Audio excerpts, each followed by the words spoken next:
Don and Donna Long, we're sure glad that you're joining us for the Jewish Roots portion of Faith for today. Over the next few weeks, we would like to share with you some scenes from our Passover Seder meal that we held recently at Faith Christian Church. We had, what, Donna, I think over 80 people were there? Yes, we did. We had a great meal together, but more importantly, we shared in the tradition of the Jewish community where our roots are. We shared the Seder meal of the Passover meal. And so we're going to share portions of that with you, and we hope you learn something about the great roots of our Christian faith.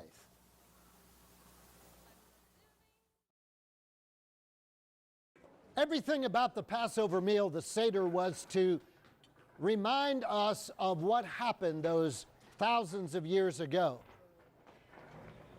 All around the world, Jewish families are gathering and they're going through the order in their homes, some in synagogues, some in their homes, and they're going through a prescribed ritual that their children grow up and begin to realize this reminds us of what God did for us. And the next thing that we do is called the dipping of the greens, the karpas. Now that requires that you either get some parsley or some lettuce in your hand. So on the bowls, I think there's should be some on each table. You can get yourself a sprig of parsley or... Everybody got some? Now somewhere near you, you're going to find a little bowl that looks like this that's got salty water in it. Greens are dipped in salt water reminiscent of the Red Sea and of the tears of the Israelites. So we're going to engage your taste to remember the crossing of the Red Sea and of the tears of the Israelite. So first, let's say the blessing together. It's up on the screen.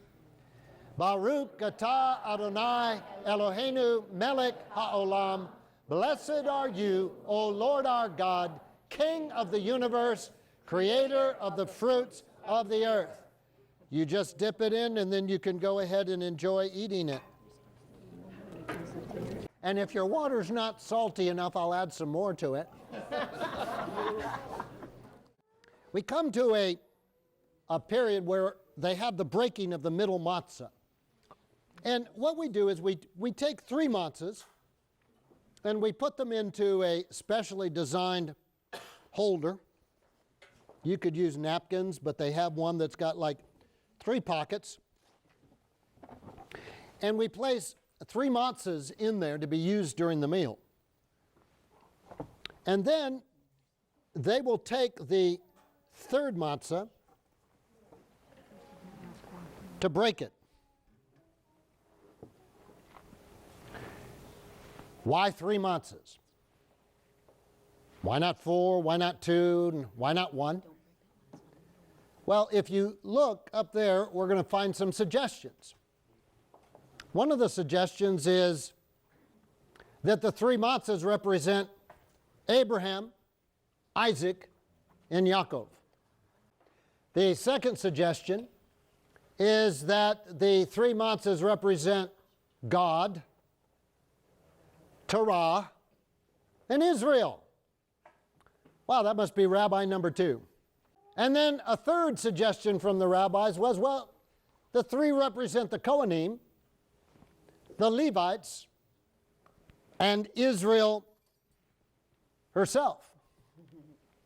And still another one, that the 3 matzahs represent wisdom, understanding, and knowledge.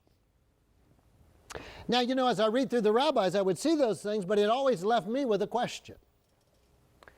If it's Abraham, Isaac, and Jacob, go ahead, Steve. Why is Isaac broken?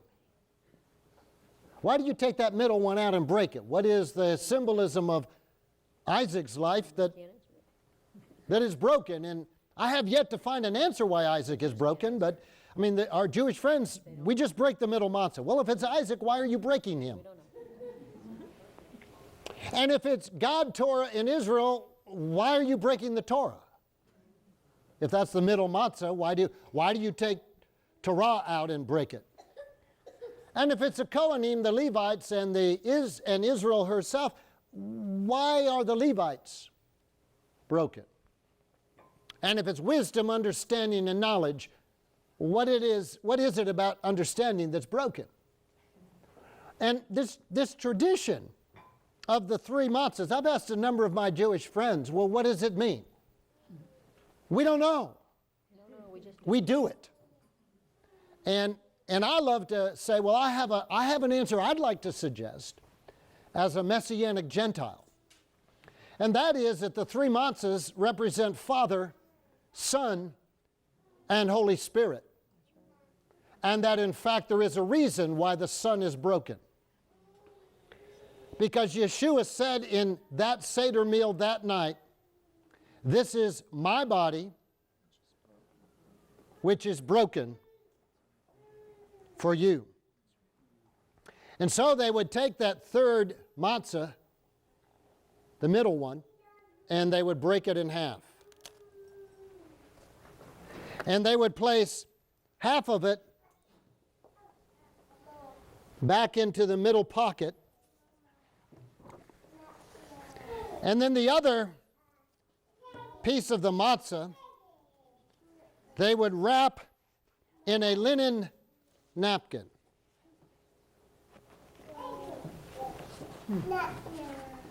And then the matzah in the linen napkin is going to be hidden. And later the children will have the opportunity to see if they can find it. It's called the afikomen. It'll be the dessert piece of matzah. And I will hide this in a while when the children aren't really looking at me. And that usually means 6 years and younger, because the other ones always find it. But now stop and think about it. Here is a ceremony that the Jews go through, and this Passover are going through it.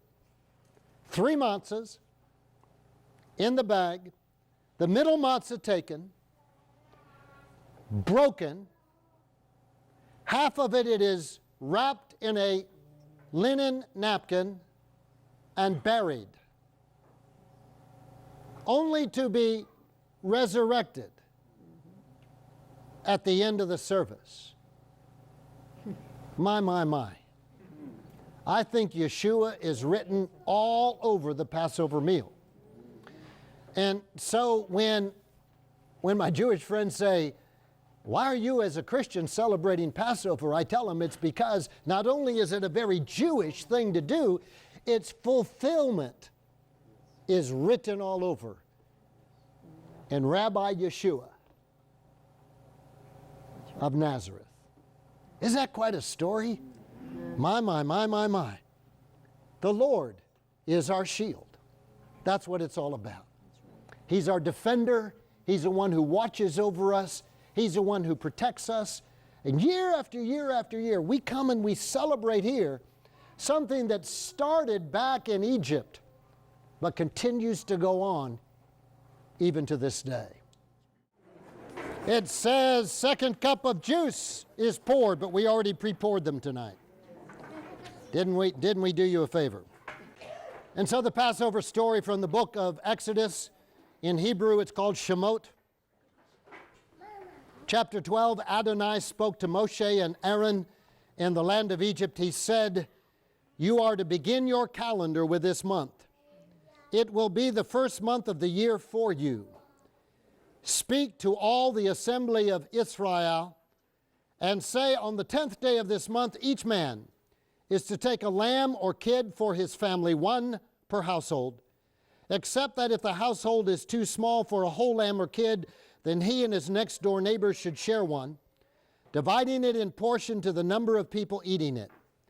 Your animal must be without defect, a male in its 1st year, and you may choose it from either the sheep or the goats.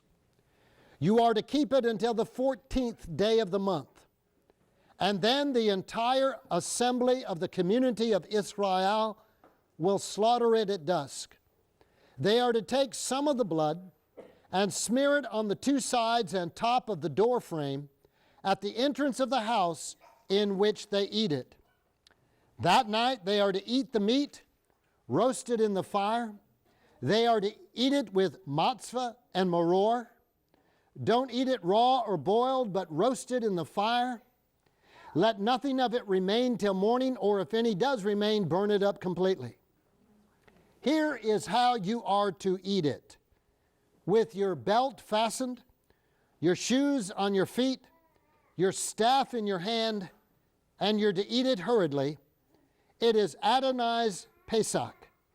For that night I will pass through the land of Egypt and kill all the firstborn in the land of Egypt, both men and animals, and I will execute judgment against all the gods of Egypt. I am Adonai. The blood will serve you as a sign marking the houses where you are. When I see the blood, I will pass over you. When I strike the land of Egypt, the death blow will not strike you. Now, children ask questions at Passover, and if we can get that up on the screen, we've got 4 questions. And Andrew, I think you've got the first one. Would you read it for us, please? Nice and loud. On all other nights we eat either leavened or unleavened bread. Why on this night do we eat only matzah, which is unleavened bread? And child number 2, Unique, stand up and real loud. On all other nights we eat vegetables and herbs of all kinds. Why on this night do we eat only bitter herbs? Good question. Question number 3, Cameron.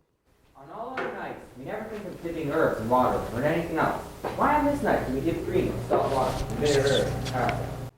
All right, and question 4, Danny. On all other nights, we either sitting up or reclining. Why on this night do we recline?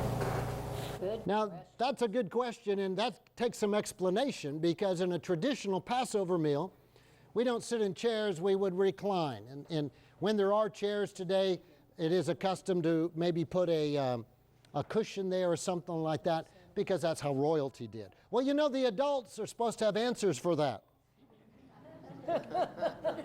Don't we, though? I'm glad you asked these questions, children. This night is different from all other nights, because on this night we celebrate the going forth of the Jewish people from slavery into freedom.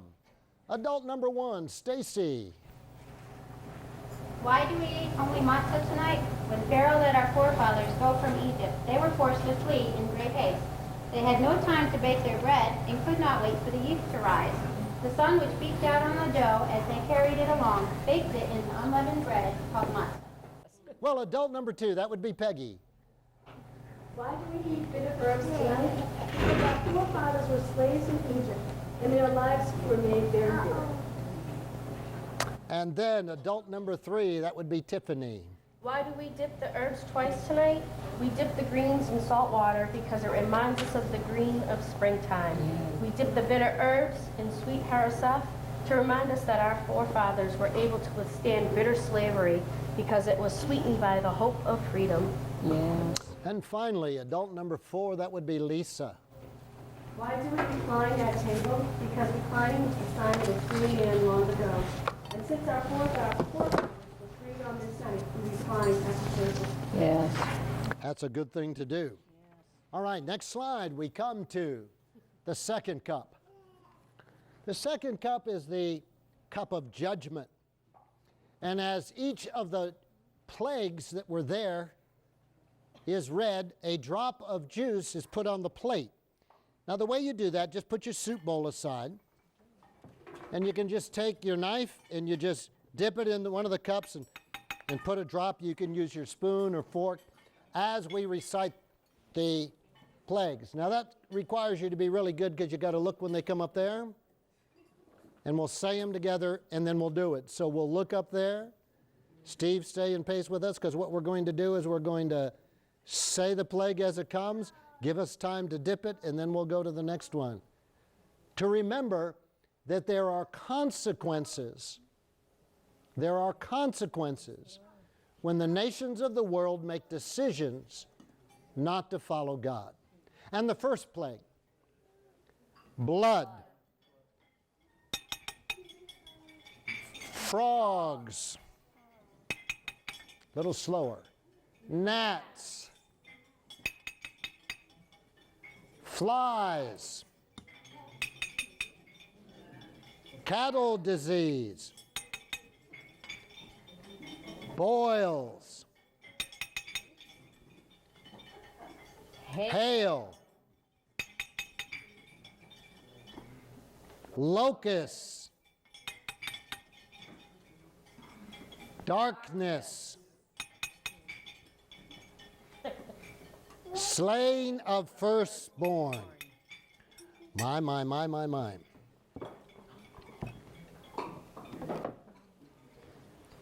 There's a scripture reading which is traditional that comes from the book of Psalms. It's found in Psalms 7.